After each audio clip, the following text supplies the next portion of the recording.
Alright, hey guys, got another video for you today. And before we start, I just want to say that this is going to be a specific redstone tutorial.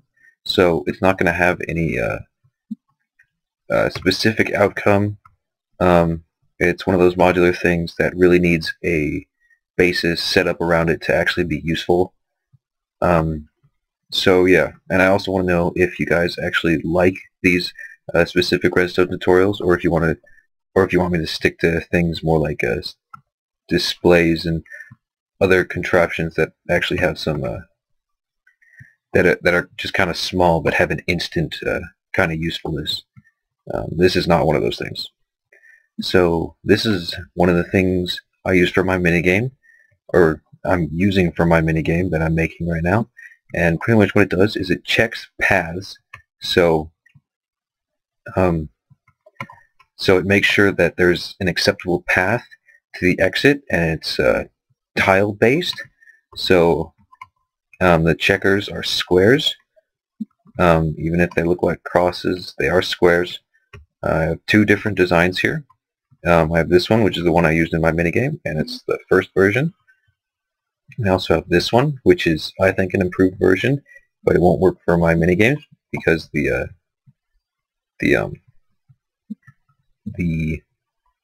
just the dimensions are a little off, and they wouldn't work for the tiles that I'm using in my next minigame. So what this does is it checks signals, like I said, or the path. So if you have a lot of them hooked up together, you can mark a path for the signal to go to, and if the path is completely connected, like there's no jumps diagonally or over two spaces, then the input will activate the output. But if there's any break, or if it doesn't go all the way, like if it only goes halfway, or say it goes 3 but not the fourth one, then the output won't activate. So it's a way to check to make sure the paths are actually working correctly. And it's also a way to stop, say, cheating. If someone in a, say this was a tower defense game, if someone put towers so mobs wouldn't be able to move through it all, it'd be a good way to stop that, to make sure there was an actual path through the towers. So this is the first design, and the gray wools are the inputs from other tiles. So this repeater right here would be the same as this repeater right here, just on the other side. Of course, they work as a regular input too, so you can just go like that, and that could be your input. And if you want it to spread over all of them, then you just make a redstone path to the next tile along the line. Yeah. So, of course, if we do it right now, it's not going to do anything. We have to mark the path first. So we mark the path with this, and that'll move these pistons out and complete the redstone line. So now the input will go into this. So now when we press it, you'll notice that this redstone activated, and it went out to all these red blocks, which would then go out to these repeater blocks here. So see those repeater blocks activated, and every single side activated except for this one, because if that one was to activate, then the tile right here would receive power again, and it would just cycle and cycle and cycle. So it's a really quick and easy mechanism to stop that from happening. So yeah. So why don't we make a path right here? Just test it out. Why don't we start here? Oops.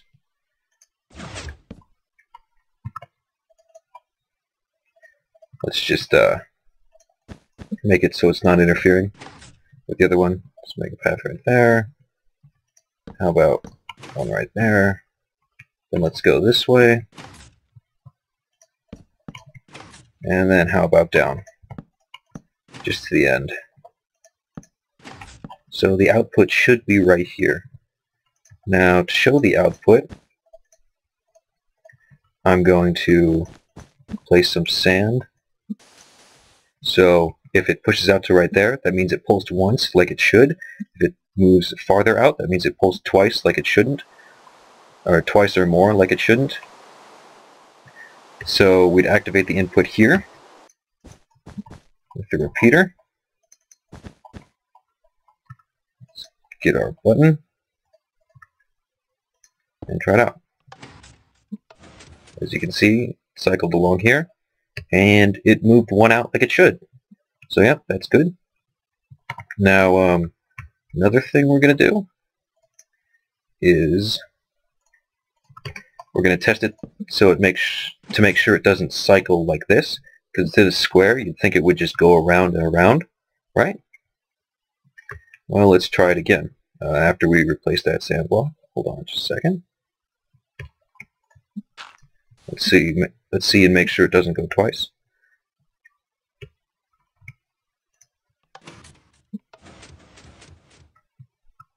As you can see, still only went once, so it's a reliable system. You're not going to get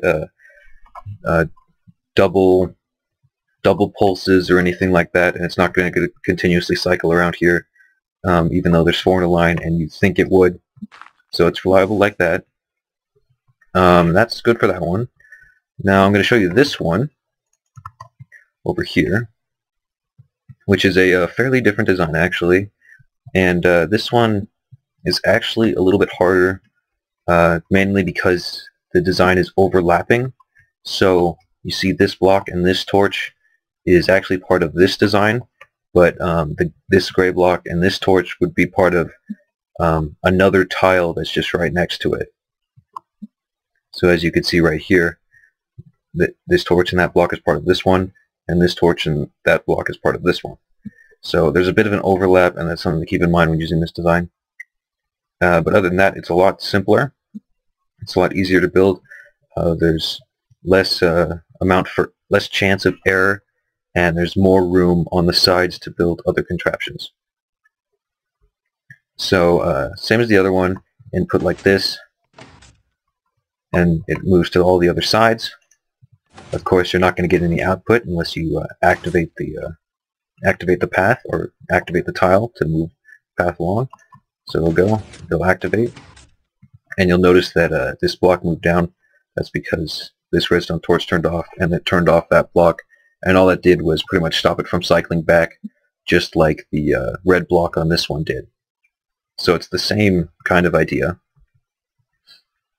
And of course, when you press it, that's kind of glitched out right there. Let's try it again. It brings that one down, so it can't go back the original way, but it'll still go the other ways. So it works like that. Now let's try it over here.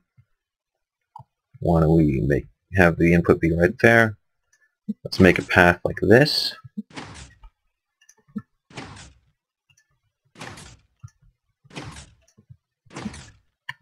To the exit. Let's have it go, and see if we get only one pulse like we should. And it looks like we only got one pulse. That's good. This design is also very reliable. See, if I just put a bunch of them down, activate the input again, we should get one pulse, and it shouldn't repeat itself. Yep, one pulse, working out good. So it's a very reliable system, and you can even do it like this without the middle one. So you'd think it would cycle, or at least I thought it did when I made this, but try it out. You can see that it worked. Only one pulse, it's not cycling, so it's really good, really reliable stuff. So it's so yeah, that's a tile-based path checker for you guys. It's pretty easy to build. I can just circle around so you can see it. The white is what you need for one tile. The gray is just showing other tiles. So you have your 4 pistons right here going down into blocks. These blocks are also held by pistons underneath them. Both pistons are extended. There's the 4 redstone in here with 4 repeaters coming out and 4 torches coming in. And each one of these torches is activated through a redstone line, which is the line that pushes this bottom piston up, and that line is activated from the torch on the other tile. So yeah, that's pretty much it. Like I said, tell me if you want more of these very specific redstone creations, because I'm not sure whether you guys actually want these things. I'm kind of going off on a limb here because I think this is a pretty cool design, and I haven't seen a checker like this before, and I certainly haven't seen one that's as reliable as this one. So yeah, tell me what you guys think, and I'll see you next time.